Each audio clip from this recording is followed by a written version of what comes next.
Bismillahirrahmanirrahim. Assalamualaikum warahmatullahi wabarakatuh. Bertemu kembali bersama saya Febri Giantara. Pada video kali ini saya akan menjelaskan analisis data penelitian kuantitatif. Sebelum saya menjelaskan, marilah kita mulai dengan berdoa. Berdoa mulai.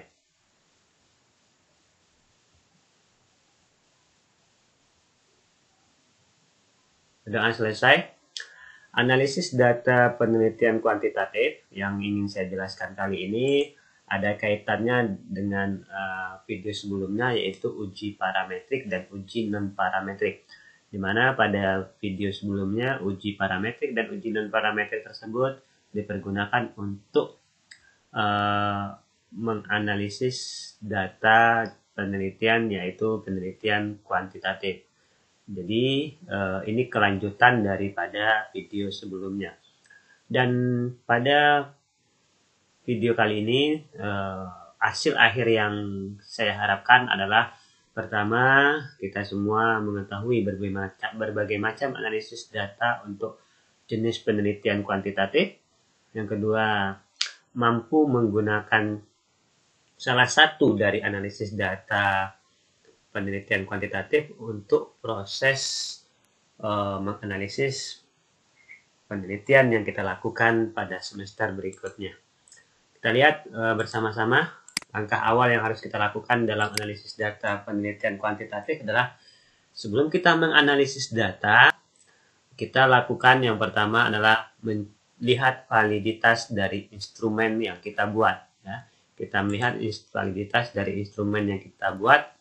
Validitas di sini adalah, yang dimaksud validitas adalah mengetahui kelayakan butir-butir dalam suatu daftar pertanyaan dalam mendefinisikan suatu variabel. Saya sederhanakan bahasanya, maksudnya seperti ini. Kalau seandainya kita membuat instrumen penelitian kita dalam bentuk kuesioner atau angket, maka apakah setiap pertanyaan-pertanyaan yang kita tulis di angket tersebut sudah mewakili variabel yang kita teliti? Saya contohkan, misal variabel yang kita teliti adalah tentang pembelajaran online. Nah, kalau seandainya butir-butir pertanyaan yang kita tulis dalam instrumen tersebut berkaitan dengan pembelajaran online, maka kita bisa cek validitasnya, apakah sudah mewakili tentang variabel pembelajaran online. Nah, keterwakilan butir-butir pertanyaan tersebut itulah yang disebut dengan validitas. Jadi keterwakilan butir-butir pertanyaan yang mewakili variabel penelitian disebut dengan validitas. Lalu sumber validitas itu ada 5: isi tes, proses respon, struktur internal, hubungan dengan variabel lain, dan konsekuensi. Setelah kita lakukan uji validitas, maka langkah berikutnya harus kita lakukan adalah uji reliabilitas, yaitu melihat apakah ukuran suatu kestabilan dan konsistensi responden dalam menjawab hal yang berkaitan dengan konstruk-konstruk pertanyaan yang merupakan dimensi suatu variabel dan disusun dalam bentuk suatu kuesioner. Apakah ini sudah terpenuhi? Saya sederhanakan lagi bahasanya. Kalau tadi validitas melihat butir-butir pertanyaan instrumen penelitian itu sudah sesuai dengan kuesioner atau angket yang kita buat, kalau reliabilitas adalah angket yang kita buat itu apakah sudah mewakili dari penelitian kita. Nah, ini angket keseluruhannya. Kalau tadi butir-butir pertanyaannya, kalau sekarang angketnya apakah sudah mampu mewakili, apakah sudah mampu mengukur apa yang hendak kita teliti. Itu disebut dengan reliabilitas. Jadi instrumen yang kita buat itu apakah mampu mengukur apa yang hendak kita teliti, itu disebut dengan validitas. Nah, validitas dan reliabilitas ini wajib dilakukan untuk penelitian yang jenisnya penelitian kuantitatif. Jadi setelah kita menentukan analisis data kita, misalnya kita menentukan analisis data kita adalah uji statistik parametrik. Ya, pada video sebelumnya saya jelaskan kita analisis data yang kita gunakan adalah analisis data statistik parametrik misalnya. Setelah kita tahu rumus yang harus kita menggunakan, misalnya rumusnya adalah produk momen, maka sebelum kita menggunakan rumus tersebut, kita harus melakukan uji validitas terhadap butir-butir pertanyaan instrumen kita. Lalu kita juga harus melakukan uji reliabilitas terhadap instrumen yang kita buat, apakah mampu mengukur apa yang hendak kita teliti. Nah, jika seandainya tidak valid dan tidak reliable, maka ada dua hal yang harus kita lakukan. Pertama, jika butir-butir pertanyaan itu tidak valid, misalnya dari 10 pertanyaan ada 2 yang tidak valid, kita bisa menghapus pertanyaan yang tidak valid tersebut, atau kita bisa menggantinya. Yang pertama bisa kita hapus, atau yang kedua bisa kita ganti. Setelah kita hapus, kita ganti. Misal dari 10 itu pertanyaan ke-7 dan pertanyaan ke-9 tidak valid. Bisa kita hapus dari pertanyaan ke-7 dengan pertanyaan ke-9 itu kita hapus, berarti hanya ada 8 pertanyaan. Itu solusi pertama. Lalu solusi kedua bisa kita lakukan adalah kita bisa mengganti pertanyaan ke-7 dengan pertanyaan ke-9 tersebut dengan pertanyaan lain yang masih kontennya sama atau maksudnya sama dengan pertanyaan sebelumnya. Itu yang bisa kita lakukan. Lalu kalau dia tidak reliable, maka yang harus kita lakukan adalah mengganti instrumen penelitian kita dengan yang baru, karena ini tidak bisa lagi, karena kalau dia tidak reliable berarti tidak bisa mengukur apa yang hendak kita ukur di dalam proses penelitian. Itu kita ganti. Berarti kita ganti butir-butir pertanyaannya keseluruhannya. Kalau misalnya dia tidak reliable, berarti semua pertanyaan itu kita ganti. Berarti tidak mewakili dari penelitian kita. Itu yang langkah yang harus kita lakukan. Ketika sudah kita lakukan validitas dan reliabilitas, baru kita lakukan analisis data penelitian kuantitatif. Analisis data penelitian kuantitatif bertujuan untuk 1. Mengukur, 2. Membuat perbandingan, 3. Memeriksa hubungan, 4. Membuat ramalan atau dugaan, 5. Menguji hipotesis, 6. Membangun konsep dan teori, 7. Menjelajahi, 8. Mengontrol, 9. Menjelaskan. Inilah tujuan dari analisis data penelitian kuantitatif. Penelitian kuantitatif ini sebenarnya penelitian yang berkaitan dengan angka-angka atau yang memerlukan uji statistik di dalam proses analisis datanya. Kita lihat penelitian kuantitatif, analisis datanya yang pertama yaitu statistik deskriptif kuantitatif, di mana statistik deskriptif kuantitatif ini analisis yang kita butuhkan hanya ada 3, yaitu kita mencari frekuensi, yaitu hitung kemunculan suatu kategori. Ya, kita hanya menghitung berapa kali dia muncul. Yang kedua, kita mencari ukuran pemusatan, min, median, dan modus. Yang ketiga, kita mencari ukuran penyebaran, simpangan baku, simpangan rata-rata, dan jangkauan.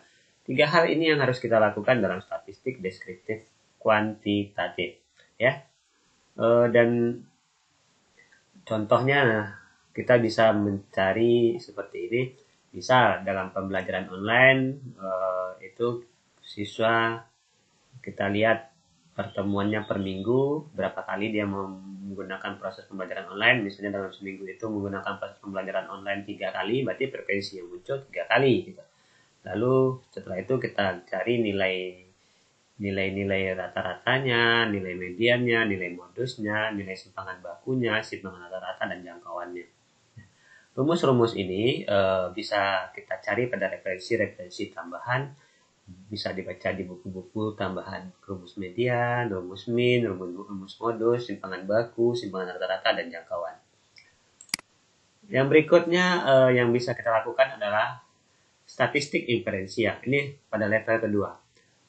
Tadi kita hanya melihat deskriptif kuantitatifnya atau melihat secara deskriptif saja. Nah, ini secara inferensial. Nah, secara inferensial ini adalah secara kalau saya mengatakan pada tingkatan kedua atau level berikutnya. Uji statistik yang bisa kita lakukan adalah jika jenis penelitian kita adalah perbandingan komparatif, ya, perbandingan. Kita bisa menggunakan t-test, ya. Lalu kita bisa menggunakan ANOVA, kita bisa menggunakan ANCOVA ini untuk perbandingan. Nah, apa sih bedanya t-test, ANOVA, dan ANCOVA ini? Ini kalau untuk t-test digunakan untuk membedakan hasil dua kelompok, perbandingan dalam kelompok. Ini perbandingan dalam kelompok membandingkan dua hasil, ya. Kalau ANOVA membandingkan hasil lebih dari dua kelompok, artinya ini dua variabel, yang ini lebih dari dua variabel, bisa saja tiga variabel. Ini masih dalam kelompok. Nah, untuk ANCOVA digunakan untuk membandingkan hasil dari dua kelompok, tetapi tidak di dalam kelompok, yang membandingkan hasil dari dua kelompok. Lalu kalau misalnya hubungan, asosiasi, korelasi, ya, ini hubungan. Chi-square digunakan untuk menguji hubungan dua variabel. Cramer-V digunakan untuk menguji kekuatan hubungan antara dua variabel. Hasil nilainya antara 0 dan 1 menunjukkan tidak ada hubungan, 1 menunjukkan hubungan yang sempurna. Ya, untuk menguji dua hubungan antara dua, yang chi-square menguji hubungan dua variabel.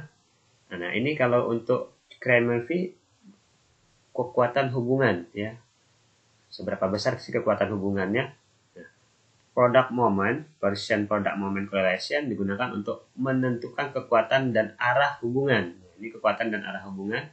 Yang ini multiple regression. Nah, ini lebih dari dua variabel atau digunakan untuk menghubungkan 3 atau lebih variabel kontinu. Minimal 3 variabel kontinu. Nah, ini rumus-rumus statistik inferensial untuk hubungan. Regresi pengaruh digunakan untuk menentukan pengaruh antara dua variabel atau lebih. Nah, ini digunakan untuk dua variabel atau lebih. Rumus-rumus ini bisa dilihat pada referensi-referensi tambahan juga di buku-buku bagaimana bentuk-bentuk rumusnya. Tapi saya biasanya menghitung ini biasanya menggunakan aplikasi SPSS, itu lebih cepat ketimbang saya menggunakan cara manual. Ya.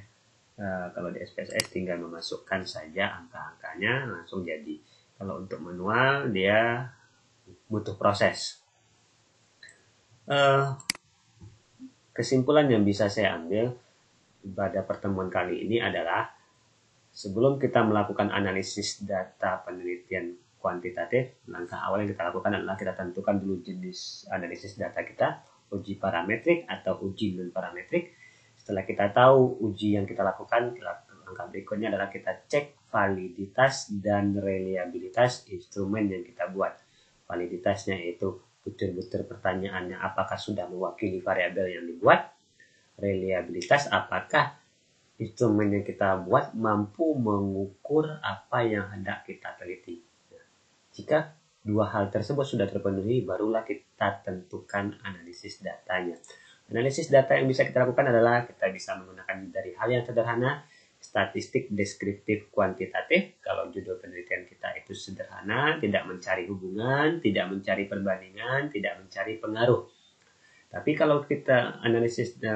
kalau seandainya penelitian kita mencari perbandingan, mencari hubungan, mencari pengaruh, maka kita tidak bisa menggunakan statistik deskriptif kuantitatif. Tentu kita harus menggunakan rumus-rumus yang telah saya jelaskan tadi. Bisa dari ANOVA, bisa dari product moment, bisa dari rumus regresi. Itu kalau seandainya kita mencari atau melihat perbandingan dari dua variabel, hubungan dari dua variabel, atau pengaruh dari dua variabel. Itu kita gunakan statistik inferensial. Mudah-mudahan dari penjelasan yang saya sampaikan kali ini bisa kita pahami. Dan terakhir yang ingin saya sampaikan, statistik inferensial biasanya untuk mempermudah kita bisa menggunakan berbagai macam aplikasi, mulai dari aplikasi SPSS, LISREL, SEM, dan SAS. Itu aplikasi-aplikasi yang bisa kita gunakan untuk menganalisis statistik inferensial atau menggunakan rumus-rumus statistik inferensial. Jika kita gunakan cara manual, kita mungkin membutuhkan waktu yang lama, tapi kalau kita menggunakan aplikasi, kita bisa mempersingkat waktu. Tergantung kebutuhan di lapangan. Semoga penjelasan saya bisa dimengerti. Saya akhiri. Assalamualaikum warahmatullahi wabarakatuh.